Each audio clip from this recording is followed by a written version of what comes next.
बापावर फार कविता लिहिल्या जात नाहीत, कारण तुझी कविता फालतू आहे असं चार चौकात सांगू शकणारे प्रामाणिक बाप अजूनही आहेत. आपल्या बाप माणसांची गोष्ट सेम असते. आपण सिनेमात पाहावा असा झपाट्यानं बदलत जाणारा काळ पाहिला.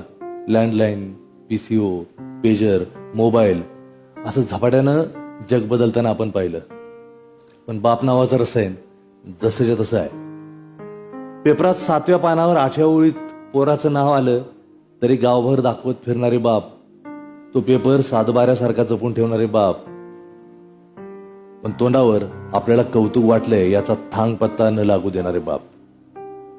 लहानपणी बापाची वाटणारी भीती हा तक्रारीचा विषय नव्हता, तर अभिमानाचा विषय होता. कोण आपल्या बापाला जास्त घाबरतो यावर चर्चा व्हायची आणि आपण बापाला जास्त घाबरतो हे सांगताना छाती अभिमानानं फुलून यायची. कणगीसारखे बाप, रांजणासारखे बाप